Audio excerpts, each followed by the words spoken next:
Of all the items in my stay-off cigarettes arsenal, perhaps the most important one is my Stonewall. Stonewall was a product of Star Scientific. In 2001, they began developing Arriva, a 1.5 milligram dissolvable tablet. And in 2004, they introduced Stonewall at 4 milligrams per tobacco dissolvable tablet. And these were strong enough for inveterate smokers like myself and users of chewing tobacco or dip. The Arriva were said to satisfy light smokers, but in point of fact had far too little nicotine at 1.5 milligrams to do anything for me.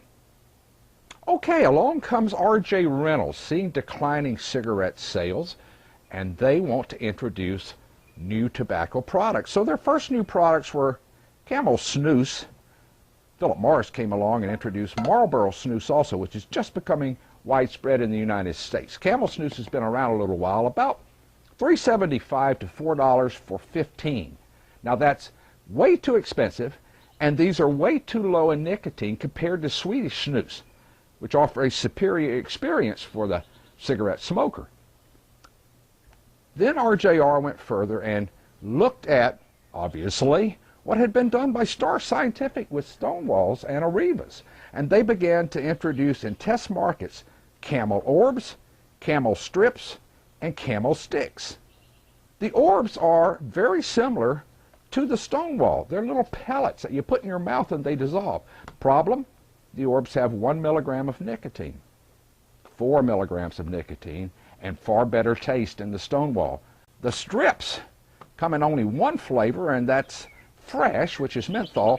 These work just about like a Listerine strip would for breath freshening. You place it on your tongue or fold it up and tuck it in your jaw, and it dissolves very rapidly, I might add. A strip is gone in about 1.5 minutes to 3 minutes. An Orb may last you 10 minutes. A Stonewall may last you 30 to 45 minutes. The Sticks are really unique. They're over 3 milligrams of nicotine, so they're the strongest of the 3 products that are introduced, but they also take about 45 minutes to dissolve in your mouth. The packaging in all of these is designed to be child-proof, and it is a major headache. Let's consider the Java Stonewall, which is in a cellophane pack, then comes in blister strips. The blister strips are said not to be for child-proofing purposes, but for keeping these for years and years and years without them going bad. They're essentially vacuum sealed in here. You can't poke through the back. This is a foil, and you can't poke through it. So what you have to do is kind of crease it a little bit and find one of the edges. You better have good fingernails like I do. Then you peel it back. It doesn't always peel well. And inside the pack is the little pellet. The pellet then is placed between your cheek and your gum and allowed to dissolve. The Orbs are child-proofed beyond belief with very, very complicated packaging. You have to depress a thing on the back and then depress a thing on the front, and then it supposedly dispenses an Orb. Now, if you want to see just how hard this is, let's try it.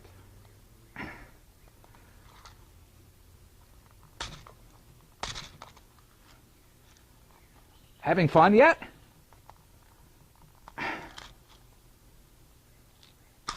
Whoa. Hey, it opened. It also did not dispense an Orb. I guess I didn't follow the instructions. It says to shake it up so you get an Orb in position. It's going to come out the side right here. Then when it's in position, you slide it open, and here's my Orb. I opened one upstairs and the little Orb bounced out and landed on the carpet. I have yet to find it.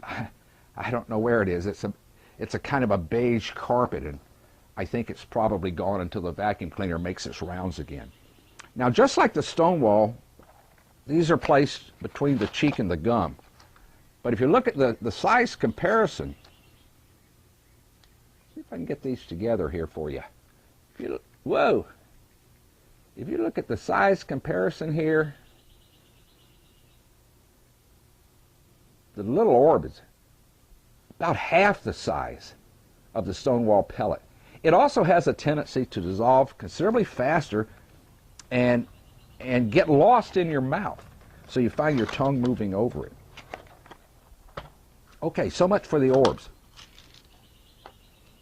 What's the problem with this really neat packaging, besides the fact that it's a real bear to open? The problem is that with all of these packaging, you can't see how many you have left. So you don't know when you're about to run out.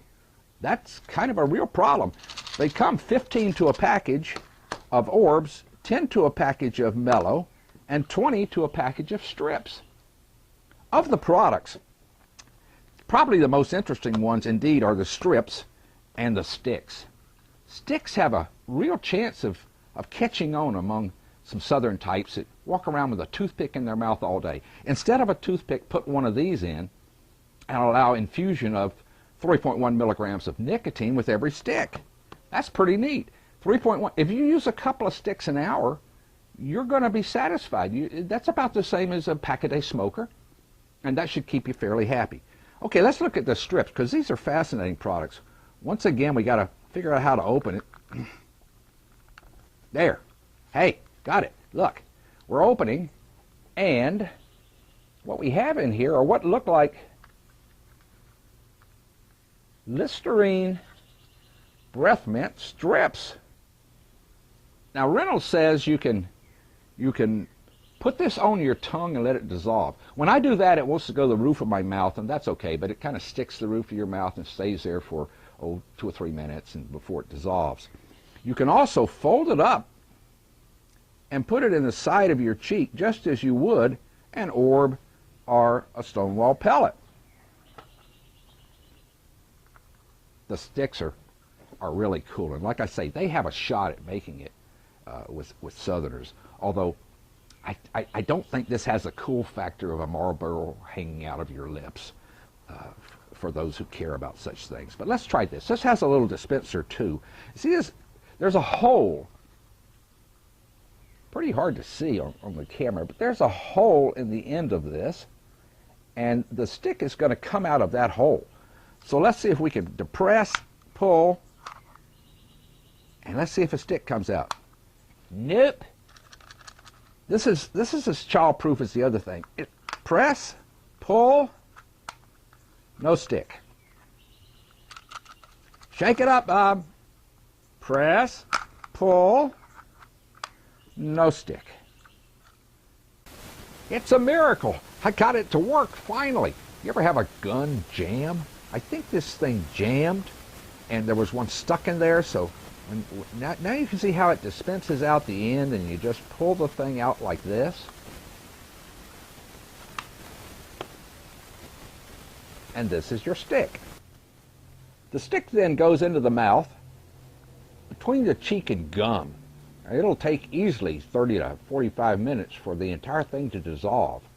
This remains the first thing I reach for every morning when I wake up, because a cigarette, the first cigarette of the morning to a smoker, is absolutely critical. If you're a hardcore inveterate smoker, as I was for 50 years, that first cigarette of the morning gets you started. It'll be quickly followed by a second one. This goes in my mouth.